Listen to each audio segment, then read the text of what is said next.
बस हो गया। अरे तालियों की गड़गड़ाहट चलती रहनी चाहिए। बजाओ। आपके सामने सिलेक्टेड कैंडिडेट्स, ऑफिसर्स, तो तालियां रुकनी नहीं चाहिए। सब लोगों के लिए ताली आइए सर। बहुत ही चलिए सर, बहुत बहुत बधाई। आइए सर, चलिए चलिए चलिए सर, बहुत बढ़िया। बहुत बहुत सबको बधाई। मेरी मेरी कॉन्ग्रेचुलेशंस टू ऑल।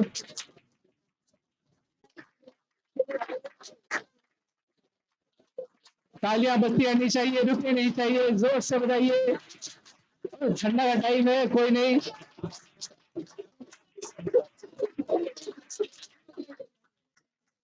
तो आपके सामने आपके रोल मॉडल्स हैं, ठीक है।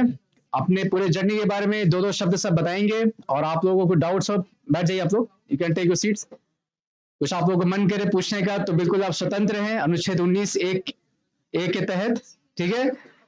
चलिए तो शुरू करते हैं। मैम आपसे, वहां से लीजिए सर जी, शुरू कीजिए।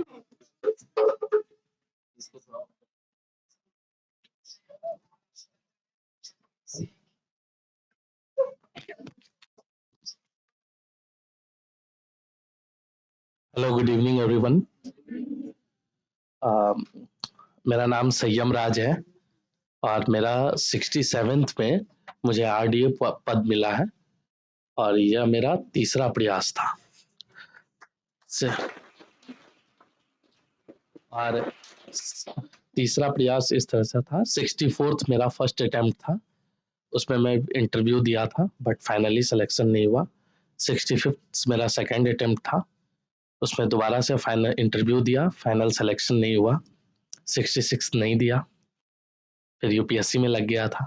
फिर 67th में दोबारा से एग्ज़ाम दिया और यहाँ जाकर के फाइनली मुझे 356 रैंक मिला ओवरऑल रैंकिंग में और मुझे आरडीओ मिला। मैं दिल्ली में रह के तैयारी करता हूँ और मेरा जो ग्रेजुएशन है वो दिल्ली यूनिवर्सिटी से इकोनॉमिक्स में है। 2017 में मैं ग्रेजुएट हुआ और 18 से मैं तैयारी में आ गया। इस बीच में धनंजय सर से मेरी बातचीत होती थी और मैं दूर से भी रह करके उनसे गाइडेंस प्राय लेते रहता था और उनका जो मार्गदर्शन था, जिस भी रूप में, मेंस में हो चाहे इंटरव्यू के टाइम पे हो, वो काफ़ी हेल्पफुल रहा मेरे लिए। तो मैं धनंजय सर को एक बार शुक्रिया कहना चाहूँगा। और इस दौरान जो मेरे 3 अटेम्प्ट्स हुए, ये मेरे लिए एक अच्छा पल था कि मुझे इंटरव्यू तक जाने का मौका हर बार मिलता था। बट उसमें कुछ कमी क्या रहती थी, कभी इंटरव्यू में मार्क्स कम रहे, कभी मेंस में कुछ किसी पर्टिकुलर पेपर में कम मार्क्स आए, तो इस कारण से फाइनल सिलेक्शन नहीं होता था। तो इंटरव्यू तो हमारे हाथ में है नहीं, मेंस है हमारे हाथ में, तो हम मेंस को बेहतर करें। और उस जैसे जीएस पेपर 2 में मुझे 64th और 65th में सिर्फ 125 और 126 मार्क्स मिले थे और मुझे लगता है कि कहीं ना कहीं वो मेन रीजन था फाइनल लिस्ट में ना होने का। हालांकि पेपर 1 में बहुत अच्छे थे और ऑप्शनल में भी काफ़ी अच्छे मार्क्स थे। इस बार मुझे पेपर 2 में मैं थोड़ा उस पर टाइम ज़्यादा दिया और मुझे 158 मार्क्स मिले, जो कि मोर और लेस डिसेंट मार्क्स थे। तो हम बस आप लोगों से ये कहना चाहेंगे कि अब जो पैटर्न बदला है, जिस तरह से 68 से 69th में खास करके जो चेंजेज आए हैं, आप प्रीलिम्स तो पहले था कि आप प्रीलिम्स करके भी मेंस में लगते थे और उसके बाद लोग मेंस तब भी कर लेते थे। मैं ऐसे कई लोगों को जानता हूँ। बट मैं आपसे कहूँगा कि मेंस पे आप डे 1 से फोकस रखें, उसके साथ प्रीलिम्स भी हो जाएगा। जब 2-3 महीने का टाइम बचता है प्रीलिम्स का, तो अपन उसमें सोलली लग करके प्रीलिम्स कर सकते हैं। इसलिए जो मेंस का आंसर राइटिंग है वो कहीं ना कहीं इम्पोर्टेंट है। इस बार भी जो लोग 69th का मेंस लिखे हैं, कई लोगों से बात करने का मौका मिला, जो अच्छे स्टूडेंट थे उनके भी 1 से 2 क्वेश्चंस करीब छूट गए। तो आपके क्वेश्चंस ना छूटे, ये डिपेंड करता है कि आप अपने घर पे कितनी बार आंसर्स को लिखते हैं। जब मैं 67th का पेपर दे रहा था, तो मैं ये कई बार कई जगह जिक्र किया हूँ कि लास्ट के 43 डेज जब बचे थे, तो फिर मैं नोट्स बनाना और पढ़ना बंद कर दिया था, और सिर्फ मेरा फोकस था कि जो मैं अब तक आंसर तैयार किया हूँ नोट्स में, मैं उसको लिखूं, प्रीवियस ईयर क्वेश्चंस को लिखूं। और इस तरह करते हुए 43 डेज में करीब मैं 24 बॉल पेन्स खत्म किया। That was on an average half 1.5 days में एक पेन आप खत्म कर रहे हैं। इसका परिणाम ये हुआ कि जब आप एग्जाम हॉल में जाते हैं तो उस टाइम आपके पास इंट्रोडक्शन और कंक्लूजन लिखने का जो आप अलग से टाइम निकाल के सोचते हैं और फिर वहाँ लिखते हैं, आप उससे बच जाते हैं। और आपको किसी न किसी रूप में इंट्रोडक्शन और कंक्लूजन को पहले से तैयार करके जाना होगा। तो ये तब आएगा जब आपने एक क्वेश्चंस को कई दफे अपने घर पे बैठ करके लिखा है। आप कोचिंग में पढ़ रहे हैं, इतने अच्छे टीचर्स के बीच पढ़ रहे हैं, दे विल गाइड यू और वो आपको बताएंगे कि सब्जेक्ट कंटेंट क्या है, but end of the day आप उसको कितनी बार जा करके घर पे लिख रहे हैं या पढ़ रहे हैं, मुझे लगता है पढ़ने से ज़्यादा लिखने का रोल रह गया है। तो आप चीज़ों को बार बार लिखिए तो आपका वो एग्जाम हॉल में खुद ब खुद दिखेगा। और इसका मैं एक एग्जांपल भी देता हूँ कि 67th में जब मैं लिख रहा था, ठीक है, उस समय कम क्वेश्चंस लिखने के लिए थे, फिर भी मैंने 5 से 7 मिनट पहले हर पेपर कंप्लीट किया। ये नॉलेज का खेल नहीं था, ये टोटल राइटिंग प्रैक्टिस का सारा चीज़ चल रहा था कि आप कितनी बार आंसर्स को लिखें तो आपको सोचने में ज़्यादा वक्त नहीं देना है। तो खूब सारा मेंस में लिखिए, आपका प्रीलिम्स भी होगा, मेंस भी होगा और इंटरव्यू। फिर इसी दोनों चीज़ों को आप जब अच्छे से तैयार करते हैं तो वो आपका इंटरव्यू में पर्सनैलिटी वो दिखता है। एंड मुझे 64th और 65th में 62 मार्क्स ही दोनों बार इंटरव्यू में मिले और मेरा सिलेक्शन नहीं हुआ।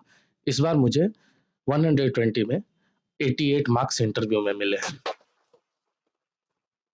तो आप लोग बस मेंस को अच्छे से फोकस कीजिए, प्रीलिम्स पे ध्यान दीजिए, और बाकी आपके बीच में इतने अच्छे टीचर हैं जो कि कहीं ना कहीं आपको हमसे भी अच्छे तरीके से गाइड करते ही रहे और वो आप रिजल्ट में उसको कन्वर्ट करेंगे। तो अगर आपको कुछ पूछना हो तो आप पूछ सकते हैं, नहीं तो फिर मैं माइक देता हूँ। इकोनॉमिक्स में कैसे किसी सब्जेक्ट में कैसे क्वेश्चन पूछे जाते हैं, ये मुझे लगता है सही क्वेश्चंस नहीं है। आपका अगर सब्जेक्ट है, आपने ग्रेजुएशन इकोनॉमिक्स में करा है, तो आपको उसका एटलीस्ट थॉरो नॉलेज होना चाहिए, क्योंकि वो कोई भी क्वेश्चन अगर आपसे उम्मीद करते हैं कि आपने उस सब्जेक्ट में ग्रेजुएशन किया है, तो आप कहीं से भी आपसे क्वेश्चन पूछा जा रहा है तो आपके पास मोर और लेस उस चीज़ का नॉलेज होना चाहिए। तो आप ये कोशिश कीजिए कि आप अपने सब्जेक्ट्स में आपका ग्रिप कमांड अच्छा हो, और फिर वो जो पूछेंगे आप बताइए। और अगर कुछ चीज़ें ऐसे एब्रप्ट अगर आती है तो आप सॉरी बोल के वहाँ से निकल सकते हैं, ये इतना बड़ा इशू नहीं है। ठीक है।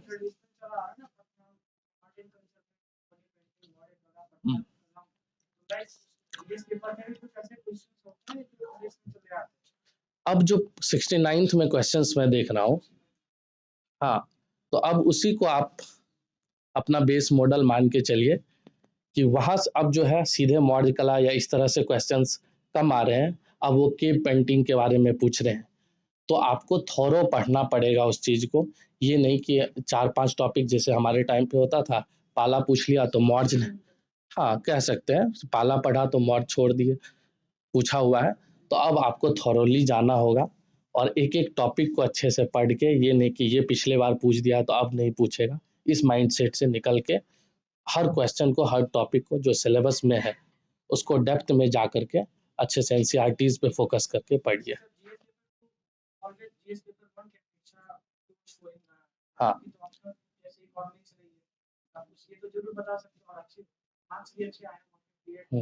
नहीं ऑप्शनल मेरा पॉलिटिकल साइंस इंटरनेशनल रिलेशन था।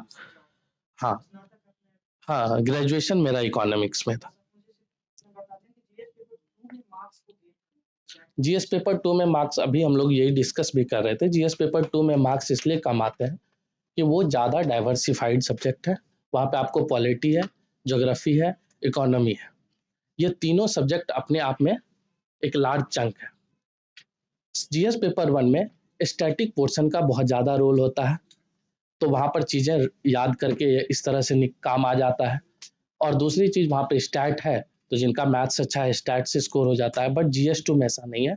आपको पॉलिटी, ज्योग्राफी और इकोनॉमिक्स तीनों को सेग्रीगेट करके और डेप्थ में पढ़ना ही पड़ेगा। अगर हम सोचेंगे कि कोई एक टॉपिक पढ़ लें, इसको छोड़ दें, पॉलिटी अच्छा कर ले, इकोनॉमिक्स कम करें, तो अब उस तरह का क्वेश्चंस पैटर्न नहीं आ रहा है कि कोई एक टॉपिक को छोड़ करके अपन चले जाएं। इसलिए उनको डेप्थ में पढ़िए और बहुत ज़्यादा आंसर्स उसमें लिखने का ज़रूरत है। मैं पेपर 2 के लिए ही बोलूँगा, और पेपर 2 में फिर स्कोर होते हैं, क्योंकि मैं दोनों करके देखा। जब मैं ज्योग्राफी पढ़ के नहीं जाता था, उसके बदले इकोनॉमिक्स के क्वेश्चन कर लेता था, तो मुझे 125 और 126 मार्क्स मिले। इस बार जब मैं सारे सेक्शंस को पढ़ा इक्वली, तो 158 मार्क्स मिले। इसका मतलब ये दिख रहा है कि जब हम थॉरोली पढ़ते हैं हर सब्जेक्ट्स को, तो वो मार्क्स इंक्रीज करता ही करता है।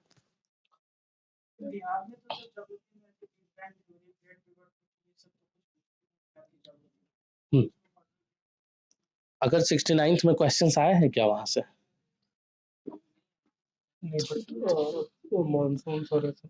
तो क्लास 11th के जो NCERT है, एटलीस्ट उसमें जो टॉपिक दे रखे हैं वो तो आप अच्छे से कीजिए ही कीजिए, क्योंकि आप ये नहीं कह सकते कि यहाँ से क्वेश्चंस अब तक नहीं आ रहे थे तो अब नहीं आएंगे। ठीक है, ज्योग्राफी सिर्फ बायोडिग्रेडेबल का क्वेश्चन पूछना ज्योग्राफी सिर्फ नहीं है ना, वो तो आपसे मॉनसून या ज्योग्राफी पे जो भी क्लास 11-12 में है सिलेबस में, वहां से भी आपसे क्वेश्चंस पूछ सकते हैं। अब तक नहीं पूछ, इकोनॉमिक्स नहीं, इस बार अगर क्या आप क्वेश्चंस को देखें 69th में, तो इस बार आपको वो चीजें कम देखने के लिए मिलेगा। हाँ, तो इस बार प्रॉपर ज्योग्राफी है, तो ज्योग्राफी पे भी आपको इक्वली फोकस करके उसके बाद ही आप क्वेश्चंस लिखेंगे। और किन्हीं का कोई सवाल हो?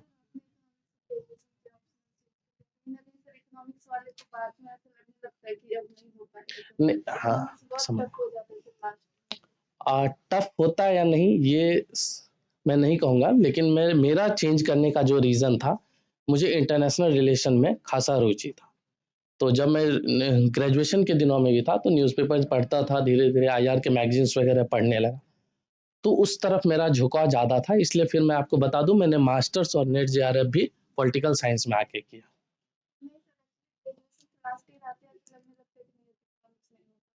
तो आप पहले ग्रेजुएशन पूरा कर लीजिए, तो अगर आप, अब तो ऑप्शनल का खेल नहीं रह गया ना, तो अब वहाँ पे क्वालिफाइंग मार्क्स देना है, वो तो आप किसी भी सब्जेक्ट को उठा करके क्वालिफाई कर ही सकते हैं। अब हिस्ट्री उठा लोगे तो भी आपके क्वेश्चन 30 नंबर 40 नंबर तो ऐसे ही आ जाएंगे। नहीं, मेरा इंग्लिश मीडियम था। हाँ, तो इसलिए अब हाँ कुछ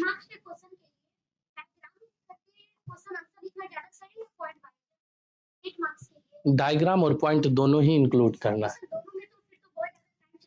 वो डिपेंड करता है, अगर आपके कुछ क्वेश्चंस ऐसे होते हैं जिसमें आप डायग्राम के थ्रू बेटर प्रेजेंट कर सकते हैं, कुछ क्वेश्चंस ऐसे होंगे जिसमें आप पॉइंट वाइज चीज़ों को लिख देंगे तो वो ज़्यादा, लेकिन इसको मिक्स करके ही चलना है। मैं हमेशा बोलूँगा कि पैराज में लिखना थोड़ा अवॉइड कीजिए, कि पैराज में आपके पूरे पैरा को, आपको ही मैं अगर अपना कॉपी इवेलुएट करने दे दूँ और बहुत सारा कॉपी आपको बचा है, तो आपको क्या लगता है आप एक एक लाइन पढ़ेंगे? तो हमारा ये ड्यूटी है कि हम एग्जामिनर से मेन पॉइंट जो हम चीज़ें उससे पढ़वाना चाहते हैं, उस चीज़ को उस तरह से रिप्रेजेंट करें।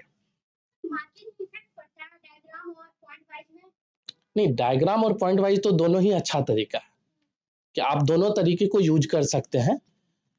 पॉइंट वाइज जब आप लिखते हैं तो कई जगह आपको डायग्राम बना करके उस आंसर्स को सपोर्ट करना होता है, लेकिन जब आप पैराज में लिखेंगे तो मैं कहूँगा कि पैराज में ज़्यादा आंसर लिखने से बचिए। प्रेजेंटेशन का ज़्यादा रोल है, मुझे लगता है कि जिस बहुत लोगों को मैंने देखा पैराज में लिखे और बहुत अच्छा कंटेंट लिखे, बट मार्क्स कम मिले हैं। तो इसलिए आप पॉइंट्स में लिखिए और डायग्राम के थ्रू उसको सपोर्ट कीजिए। ठीक है, ठीक है, आगे लोग भी बताएंगे आपसे कुछ। Thank you so much.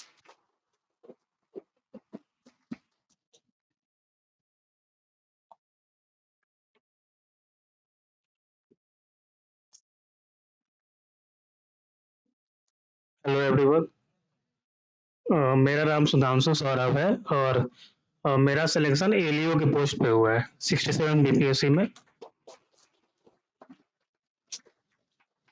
मेरा बीपीएससी में सेकंड अटेम्प्ट था, फर्स्ट अटेम्प्ट में मैं मेंस क्लियर नहीं कर पाया था। और अभी मेरा सिलेक्शन हो गया फाइनली। मैं यहाँ पे मॉक इंटरव्यू देने आया था। जो भी मॉक इंटरव्यू लिए थे वो सारे सर अभी इसी रूम में हैं, और उनने बहुत अच्छे से गाइड भी किया था। तो धनंजय सर का भी बहुत इम्पोर्टेंट रोल है सिलेक्शन में, क्योंकि जब 66 हुआ था, मेंस का रिजल्ट आया था, तो सिलेक्शन नहीं होने पे दुख तो होता ही है, बहुत ज़्यादा दुख होता है। तो उस टाइम पे हम सर को कांटेक्ट किए थे कि सर कोई कंटेंट राइटिंग या कोई जॉब होगा तो बताइएगा, कुछ काम करेंगे, क्योंकि लग तो नहीं रहा कि आगे कुछ होने वाला है। बट सर थोड़ा मोटिवेट किए तो इंस्पिरेशन मिला आगे कुछ करने का, और फाइनली आज हम यहाँ पे हैं।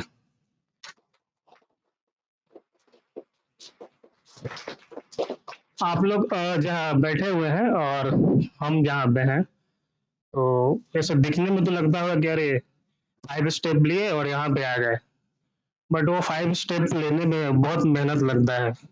It takes hell lot of effort, बहुत ज़्यादा मेहनत लगता है। और एक इंस्पिरेशन है सबों के लिए, सब लोग वहाँ पे बैठे हुए हैं और सब लोग मेहनत करके एक टाइम पे वो स्टेप्स कवर कर सकते हैं। जैसे ये इनफैक्ट कोई भी एग्जाम का प्रिपरेशन, बीट बीपीएससी और कोई भी आप ले लो, उसमें एक सोशल एस्पेक्ट होता है, ठीक है। सोशल एस्पेक्ट क्या है, मेरा थोड़ा फोकस उस पर ज़्यादा रहता है, क्योंकि स्टडी का क्या है कि इंसान जब डिसाइड किया है कि तैयारी करनी है तो स्टडी वो कर लेता है। गाइडेंस तो आप लोग को मिल रहा है, गाइडेंस मिल रहा है तो आप लोग स्टडी कर लोगे, ठीक है। बट कुछ सोशल एस्पेक्ट है। पहला ये क्या है कि जो भी प्रिपरेशन में आता है ना, तो लोग उसको क्या समझते हैं कि इसका कुछ नहीं हुआ लाइफ में, तो ये सोचा कि चलो तैयारी कर लेते हैं। मतलब यही सीन है, ठीक है। आप लोग शायद ये फेस करते होगे, तो इस चीज़ का ध्यान रखिएगा कि कोई कुछ भी बोले, कोई भी आपको कुछ भी बोले कि अरे ऐसे ही चला गया, इसका कुछ नहीं हो सकता है, ये सब तो उसको अवॉइड करना है। हम एक चीज़ मैं हमेशा बोलता हूँ कि जिस दिन आप डिसाइड किए कि प्रिपेयर करना है एग्जाम के लिए, उस दिन आँख खोल लीजिए बहुत अच्छे से, ठीक है, और कान बंद कर लीजिए, क्योंकि कान खुले रखिएगा तो बहुत प्रॉब्लम हो जाएगी। हाँ, तो ये बहुत इम्पोर्टेंट पार्ट है। और सेकंड चीज़ ये हम बोलना चाहते हैं कि रिसोर्सेज कभी आड़े नहीं आता एग्जाम क्वालिफाई करने में। हम कोई कोचिंग नहीं लिए हैं, मॉक इंटरव्यू सीधा बस मॉक इंटरव्यू दिए हैं, और यहीं पे आके हम मॉक इंटरव्यू दिए थे।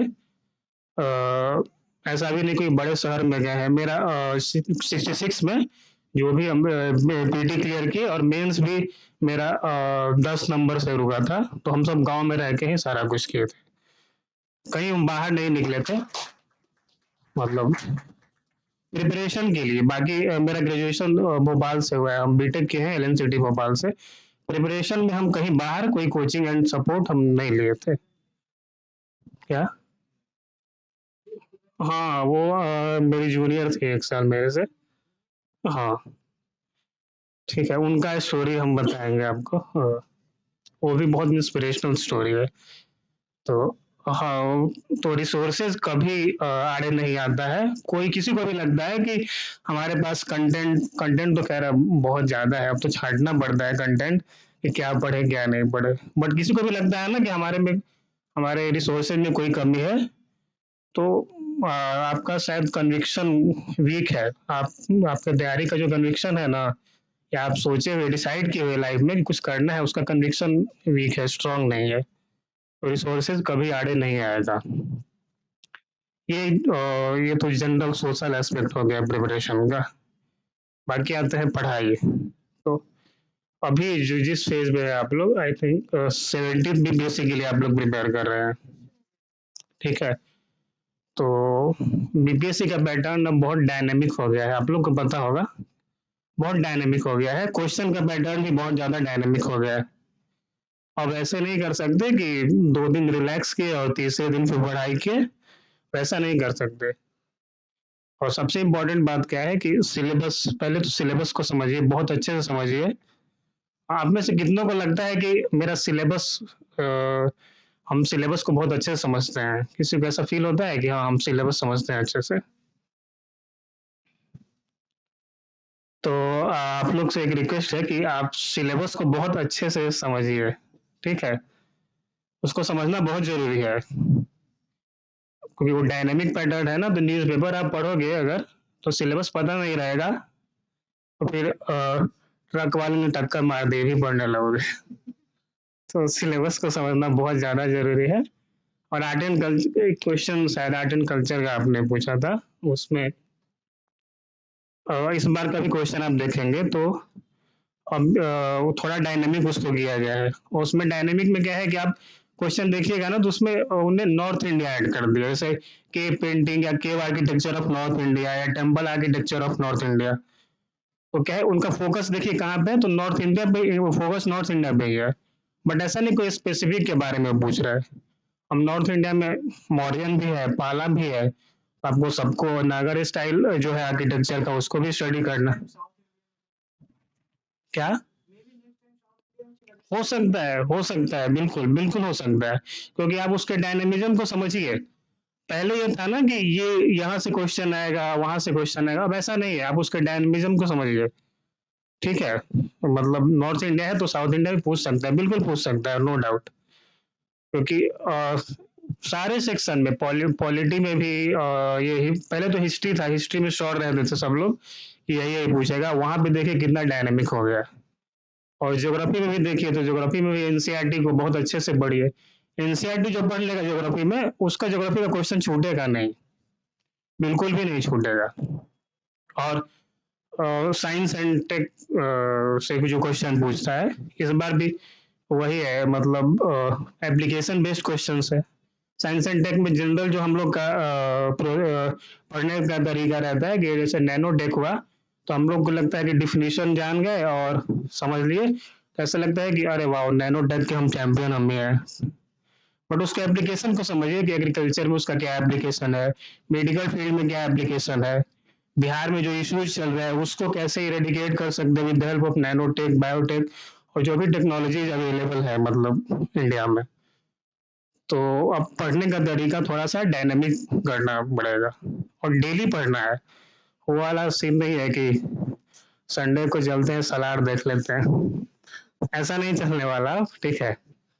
पढ़ना पड़ेगा, डेली पढ़ना पड़ेगा, रेगुलर। एग्जाम जब नजदीक आता है तो थोड़ा सा एफर्ट ज्यादा लगाना पड़ता है, रिगरस होना पड़ता है। और सबकी जर्नी जैसे एक टाइम के बाद बहुत स्पेशल होगी। जो सेलेक्ट होते हैं उनकी तो ऑब्वियसली होती है, जो नहीं भी सेलेक्ट होंगे ना, उनकी भी जर्नी कहीं ना कहीं बहुत स्पेशल होगी। तो एक रिक्वेस्ट है आप सबसे कि इस जर्नी को एंजॉय कीजिए, ठीक है? अ, हाँ, बैठ जाइए। हम्म, हाँ हाँ, अब से हम अपना बता रहे हैं, मतलब हम दूसरा, जैसे हम इनसाइट आईएएस मैगजीन से रेगुलर पढ़ा करते थे, मतलब मेरे हैबिट में था, और न्यूज़पेपर, ठीक है? बीपीएससी का जो तैयारी करते हैं, मतलब रेगुलर न्यूज़पेपर बहुत कम लोग पढ़ते हैं। ऐसा पढ़ते हैं, ऐसा नहीं है 10 दिन पढ़े, उनको लगा कि अब तो आईआर के चैंपियन हम ही हो गए, उसके बाद छोड़ देते हैं। तो आप क्या, न्यूज़पेपर को डेली पढ़िए, रेगुलर पढ़िए, ठीक है? और न्यूज़पेपर पढ़ने का भी ये है, अभी वो सारा करंट में ही हमारा है, जो आप पूछे है कि करंट को कैसे करना है। तो न्यूज़पेपर जब भी पढ़ते हैं आप, तो अच्छा कितने लोग पढ़ते हैं न्यूज़पेपर? गुड। बाकी लोग भी पढ़िए, ठीक है? और बाकी जो लोग पढ़ते हैं न्यूज़पेपर और जो नहीं पढ़ते उनके लिए एक बात बता रहे, किसी को भी लगता है कि न्यूज़पेपर में इंटरेस्ट नहीं आ रहा पढ़ने में, तो इंटरेस्ट कैसे आएगा, इस बात को कैसे आप समझिए। जैसे कोई आर्टिकल पढ़े, ठीक है? तो आर्टिकल पढ़ने के बाद थोड़ा पॉज लीजिए, 2 मिनट का पॉज लीजिए, अपना सिलेबस अपने माइंड में लाइए, और उसके बाद उसको कनेक्ट कीजिए कि ये आर्टिकल या पर्टिकुलर टॉपिक हमारे कौन से सिलेबस से कनेक्ट हो रहा है। और 2 मिनट का पॉज लेके आप उसको समझिए कि क्या क्या पॉइंट्स हम एक्सट्रैक्ट कर सकते हैं। उसके बाद आपको ये फील होगा कि ओके, ये आर्टिकल से हम ये एक्सट्रैक्ट किए और इससे हमको ये समझ आया जो हम एग्जाम में यूज कर सकते हैं। तभी तो लगेगा कि न्यूज़पेपर का एडवांटेज हो रहा है। अदरवाइज आप लोगों को क्या लगता है, अरे क्या फालतू द हिंदू पढ़ना है, इसका कोई एडवांटेज दिख नहीं रहा है। तो उस चीज को आप समझिए कि जैसे कोई भी आर्टिकल पढ़ के पॉज लेके उसको अपने माइंड में उसको एनालाइज कीजिए, उसके बाद नेक्स्ट आर्टिकल पे जाइए। ऐसा नहीं कि एक पढ़े फिर दूसरे पे चले जाए, वेट कीजिए, थोड़ा टाइम लगे, उसको समझिए। और ये न्यूज़पेपर का हो गया। न्यूज़पेपर एकदम हम्बली रिक्वेस्ट कर रहे हैं आप सब लोग से। हाँ, हिंदी मीडियम के लिए दैनिक जागरण है, और जनसत्ता अगर मिल जाए तो जनसत्ता सही है, ठीक है। और बाकी आते हैं, ये तो हो गया न्यूज़पेपर का। अब जैसे जो मंथली मैगजीन आपको यहाँ से ही मिलता होगा, मंथली मैगजीन, ठीक है। तो जो पैटर्न है अभी जो चेंज हो रहा है, तो अब सर लोग भी उस पैटर्न पे अपने मैगजीन को चेंज कर दिए, ठीक है। तो जो कोचिंग से मैगजीन मिलता है आप लोग को, उसको आप लोग बहुत अच्छे से पढ़िए, उसको समझिए, ठीक है। मंथली पढ़ना है, अब ईयरली वाला वो एडिटोरिया और जो भी आता है मार्केट में, उससे काम नहीं चलने वाला। ऐसा नहीं कि उसको छोड़ देना, उसको भी पढ़ लीजिए एक बार, ठीक है। क्योंकि ऐसा भी नहीं है कि बीपीएससी पूरा वैसा पैटर्न फॉलो कर रहा है। मान लो 150 क्वेश्चन आता है पीटी में, तो उसमें से आई थिंक अभी भी 50% क्वेश्चन जो है ना वो अपना प्रीवियस पैटर्न पे है, ठीक है। तो जो मंथली ईयरली कंपाइलेशन है उसको पढ़िए, ऐसा नहीं है। बट जो मंथली जो कोचिंग से मिलता है ना, उसको आप अच्छे से समझिए। हाँ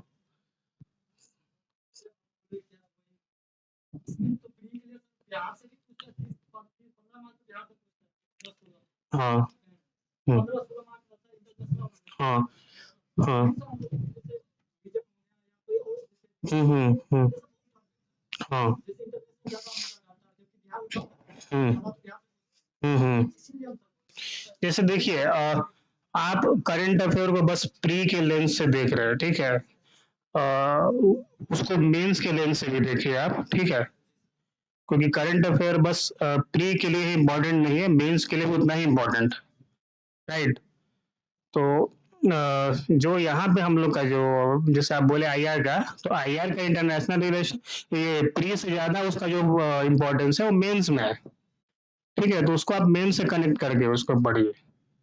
और प्री के लिए जो पढ़ते हैं वो मंथली मैगजीन आप ऐसे मत समझिए ना कि इसको प्री के लिए पढ़ रहे हैं, मेंस के लिए पढ़ रहे हैं। आप सिलेबस उठाइए, टॉपिक में। मेरा सिंपल सजेशन रहता है, बहुत लोग जैसे ऐसा बोलते हैं कि इसको छोड़ दो, इसको पढ़ लो। मेरा मेरा जो अप्रोच रहा है पढ़ाई का हमेशा से स्कूल टाइम से रहा है कि अगर कोई टॉपिक सिलेबस में है मेरे, तो उसमें जो भी कंटेंट है हम उसको पढ़ेंगे अच्छे से, ठीक है।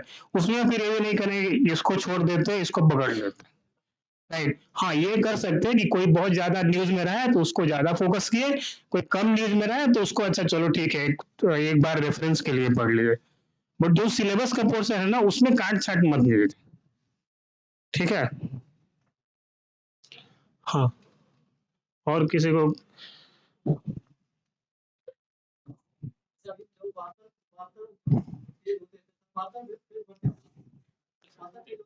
36 36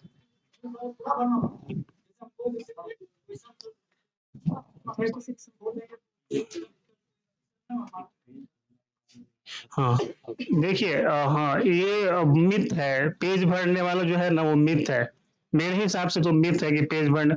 अरे कैसे पेज भर देंगे जब क्वेश्चन ऐसा है नहीं है, इसमें कंटेंट ऐसा जबरदस्ती का डालेंगे तो फिर प्रॉब्लम होगा ना।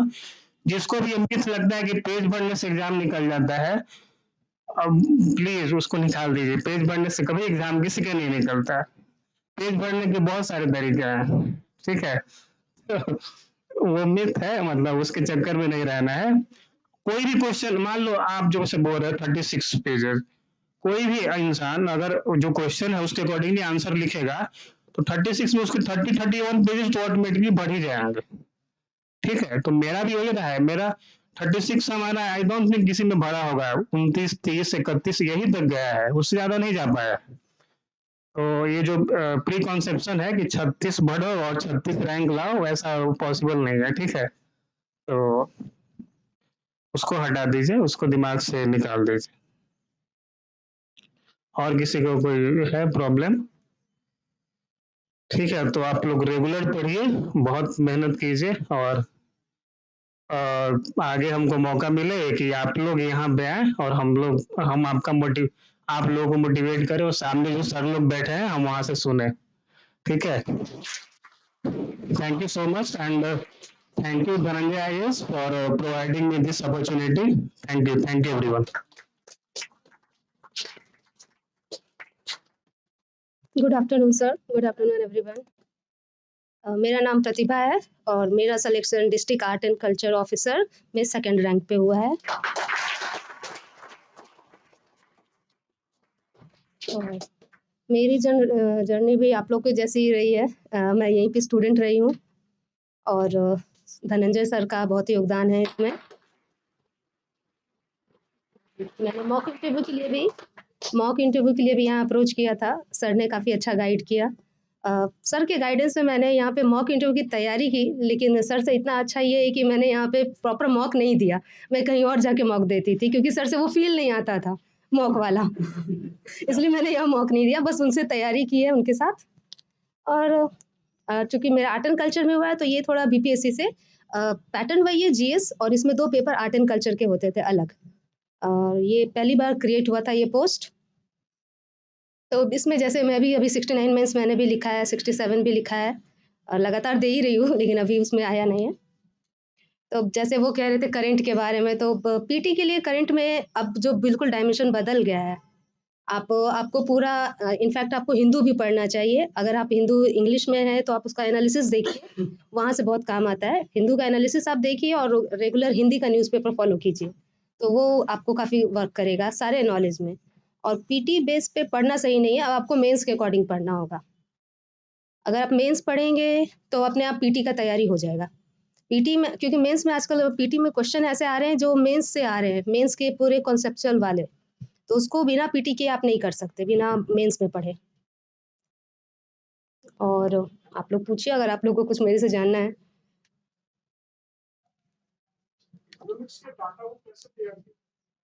इकोनॉमिक्स के डाटा, वो तो बजट है, सबसे बेस्ट होता है बजट आपका। बजट में आप उसको अपने अकॉर्डिंग चार्ट बना सकते हैं, अपने अकॉर्डिंग उसको ग्राफ बना सकते हैं। जैसे आप उसमें आप ये इनोवेशन कर सकते हैं कि आप नेशनल जो राष्ट्रीय बजट है और बिहार का बजट है, दोनों को एक साथ कंपेयर करके बजट बना, दोनों को एक साथ एक ग्राफ में बना के रखिए और उसको हमेशा मेंस के लिए उसको तैयार रखना है। ग्राफ आपको पहले बना लेना है, दोनों एक साथ एक ग्राफ में दोनों बिहार और इंडिया एक साथ बना लीजिए, वो बहुत अच्छा होता है, वो मैंने किया है।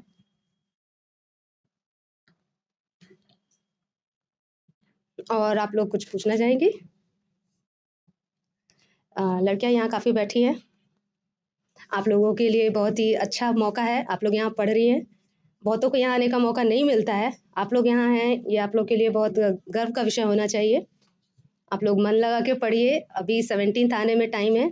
आप लोग मेंस के अकॉर्डिंग भी तैयार रहिए, सिर्फ पीटी आप लोग सोचेंगे तो ऐसे नहीं होगा, मेंस के अकॉर्डिंग आप सबको पढ़ना होगा अभी से।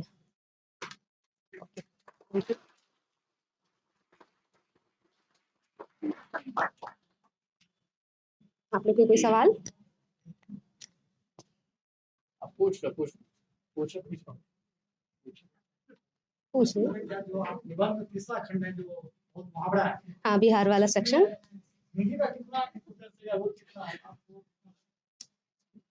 उसमें कोई फर्क नहीं पड़ता। हाँ ठीक है, उसमें क्या मुहावरे का आपको सिर्फ मीनिंग जानना है, उसका मीनिंग क्या है।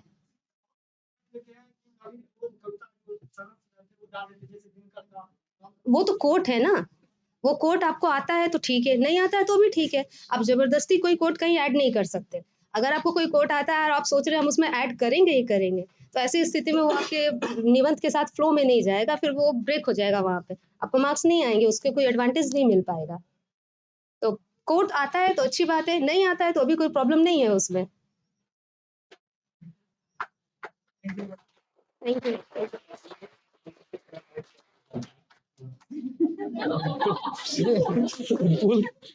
चलिए। हाँ, आप ये मुहावरा वाला जो बोल रहे थे, तो जैसे देखिए जैसा मैम ने बोला कि मुहावरे का मीनिंग अर्थ पता होना चाहिए, ठीक है। अर्थ पता है तो फिर उसको आप रिलेट कीजिए सोशल लाइफ से, हिस्ट्री से रिलेट कीजिए, उसको पॉलिटी से रिलेट कीजिए, साइंस से रिलेट कीजिए, ठीक है। आप उसके अर्थ समझ के उसको अगर हर चीज़ से रिलेट कीजिएगा, जैसे कोई एक आया था ना, हाँ, कि हाँ, वही। तो उसको सारे डायमेंशन से आप उसको जैसे एक कोई क्वेश्चन था, याद नहीं आ रहा। हाँ, एक तो ये भी था और एक वो था ना, जैसे पिछला खेती भागे जोगे ऐसे करके, हाँ, पिछला खेती भागे जोगे, ठीक है। तो खुद से रिलेट कर लीजिए, मतलब एक एग्जांपल दे रहे हैं कि जैसे सपोज आप हैं, ठीक है। अगर आप किसी चीज़ को जल्दी स्टार्ट से है ना, start early and beat the competition, ये थियरी चलती है। तो ये उसका मतलब तो यही है कि जल्दी स्टार्ट कीजिए, ठीक है, पीछे जाइएगा तो प्रॉब्लम हो जाएगी। तो उसमें क्या है, उससे क्या है कि एक इन्वायरमेंट का एस्पेक्ट दिखता है, ठीक है, ज्योग्राफी का, क्लाइमेट का दिखता है उस मुहावरे से। तो बट आप उसको और भी चीज़ों से कनेक्ट कर सकते हैं, जैसे सपोज इंडिया और चाइना, आप ये समझ लीजिए दोनों एक ही टाइम पे इंडिपेंडेंट हुए एक तरह से। चाइना राइज करते हुए कहाँ चला गया, ठीक है। तो क्योंकि उसने जल्दी स्टार्ट किया, रीस्टार्ट बहुत फास्ट किया उसने, उसका ग्रोथ बहुत ज़्यादा हो गया। इंडिया का ग्रोथ रिलेटिवली उसके कंपैरिजन में कम हुआ। हाँ, नहीं, जैसे वो तो जैसे देखिए सबसे मतलब हम ये बोल रहे हैं कि जैसे जो ऐसे राइटिंग हम करते हैं, नहीं नहीं, आपका वो पॉइंट सही है, बट ऐसे राइटिंग करते हैं तो हमको उसका मीनिंग समझना है, उससे कनेक्ट करके करना है। एक्सेप्शन तो हर चीज़ का है। एक्सेप्शन तो ये भी है कि कोई 22 साल में एग्जाम क्रैक करता है, कोई 35 में। तो उसका मीनिंग समझिए, उसको रियल लाइफ से कनेक्ट कर दीजिए। आप देखिए उसके पास, आपके पास कंटेंट की फिर कमी नहीं रहेगी उस टॉपिक की, ठीक है।